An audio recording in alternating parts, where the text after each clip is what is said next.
vraiment lâcher prise sans nourrir au fond l'espoir de retrouvailles même lointaines. En fait, quand on nourrit cette énergie de ok, je veux bien m'éloigner un peu, je comprends, faut qu'il travaille ou qu'elle travaille, faut voilà, ok, c'est bon, je laisse l'espace, mais quand même, je sais qu'au fond, j'ai l'intuition que plus tard on va se réunir, etc. Quand on nourrit cette énergie-là, on dynamise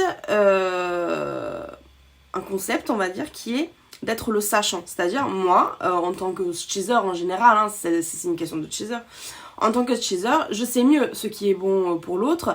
Il va forcément s'en rendre compte à un moment donné, quelque part, au fond, j'ai raison.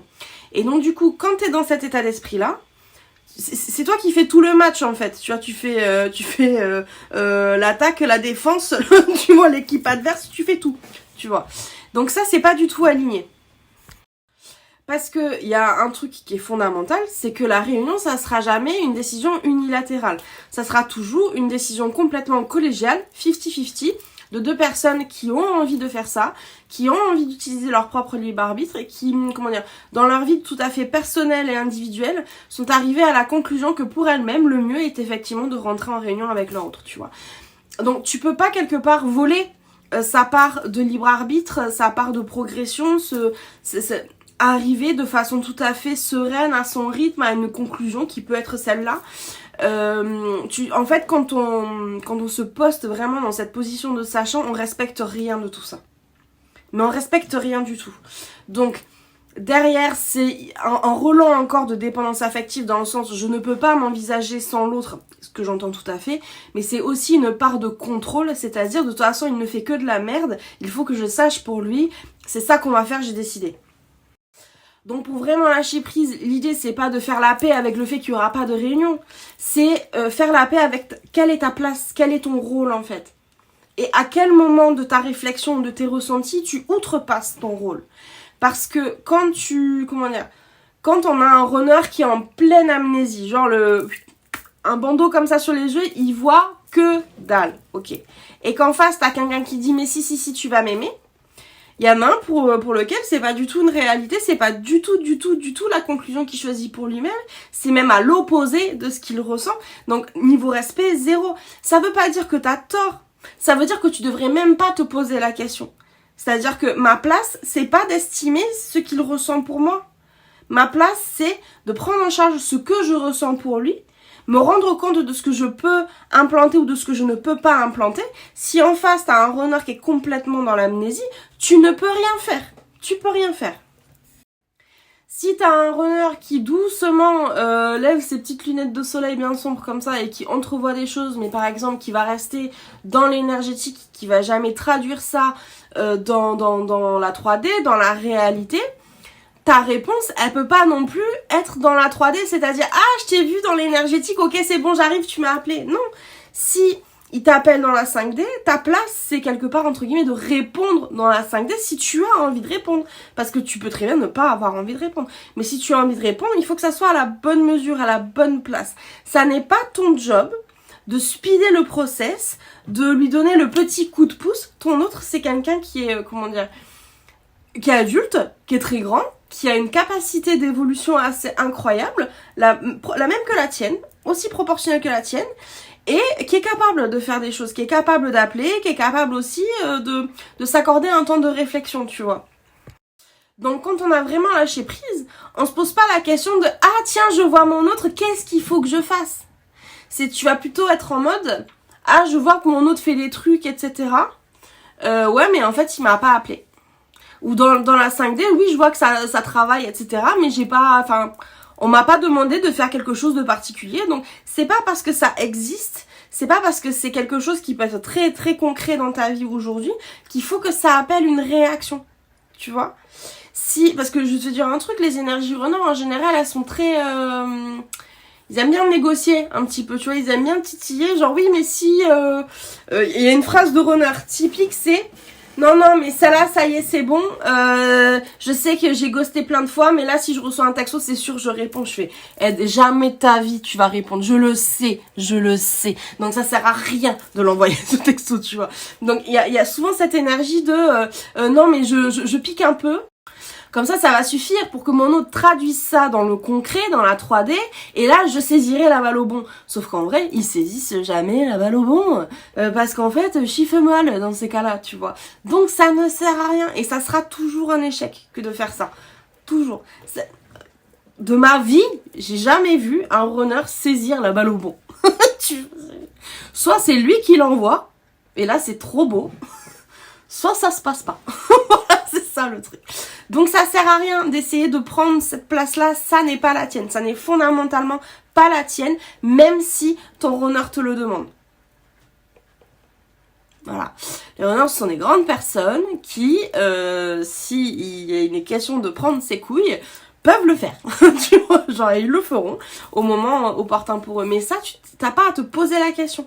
Parce que ça n'est pas ton rôle que de penser à ça. Ton rôle, c'est de focus sur toi, uniquement sur toi, et vraiment de rester focus sur ta to-do. Ta to-do, c'est, de toute façon, si réunion il y avait, machin, si tu as envie de te préparer à ça, ok, très bien.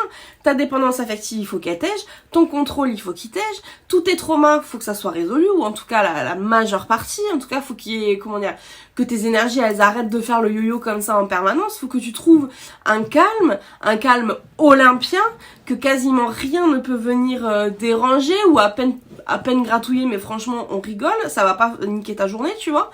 Donc, il faut trouver comment dire, cet encéphalogramme plat de l'émotion, tu vois. Trouver cette maîtrise de soi-même, c'est ça, ton job. Et ça, c'est la condition sine qua non pour que la réunion se passe, si elle doit se passer. Donc, tu vois, si c'est ça que tu cherches, voilà. Mais, dans tous les cas, même s'il n'y a pas réunion et que toi, tu veux juste trouver la paix, c'est ça aussi qu'il faut faire. C'est la même tâche. Exactement la même chose. Et la bonne nouvelle, c'est que dans ce processus-là, une fois que tu l'as fait complètement, même si tu y rentres avec l'idée de « je vais me soigner pour rentrer en réunion à un moment donné, pour être prête en fait, ou prêt », même si tu rentres dans cet état d'esprit-là, une fois que le processus il est terminé, t'arrêtes complètement de te poser cette question-là. Pour toi, c'est clair, mais alors limpide,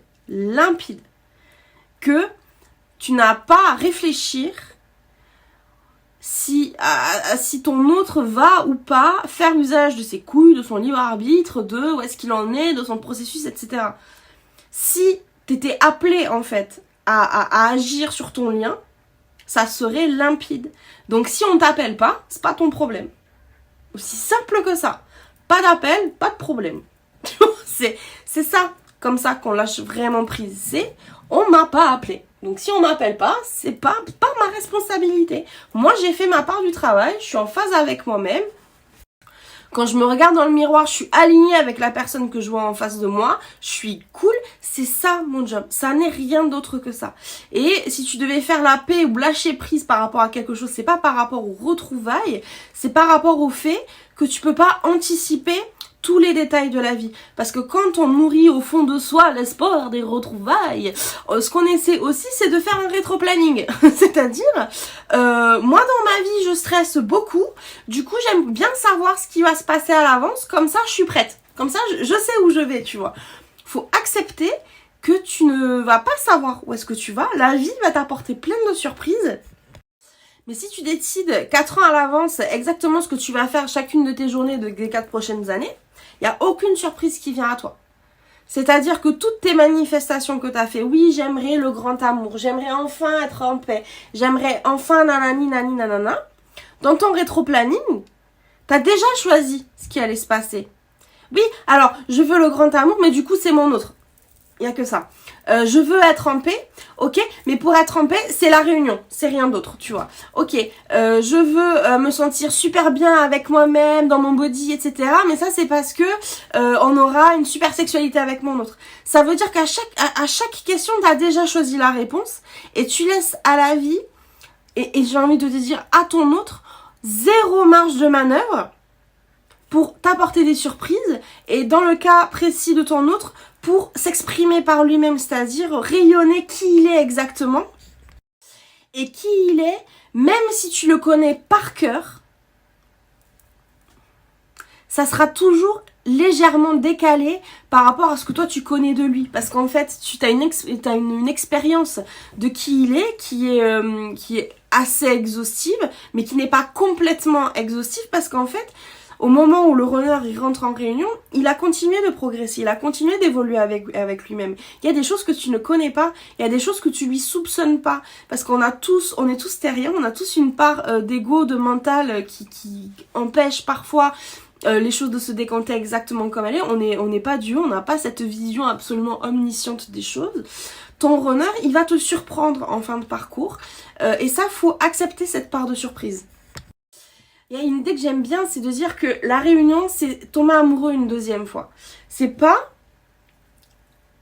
récupérer l'investissement, le capital sur lequel on a travaillé pendant des années, tu sais, vraiment comme un investissement, c'est-à-dire, ok, j'ai fourni tout ce travail à l'aveugle, sans, ok, j'ai pas pensé à la réunion, je l'ai fait, en vrai, je sais que tu as pensé, et quand l'autre arrive, genre, gling, gling, gling, ça y est, j'ai mon jackpot, je récupère, tous les bénéfices.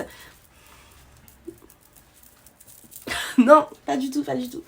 C'est, pour moi, la réunion, enfin, les personnes que je peux côtoyer qui rentrent en réunion, ces énergies-là, c'est vraiment cette opportunité de se dire, on a la chance incroyable de pouvoir se représenter à l'autre une seconde fois. C'est un truc qui arrive très rarement dans la vie et on a cette chance de pouvoir faire ça parce qu'on est des personnes qui sont complètement différentes par rapport à la première fois.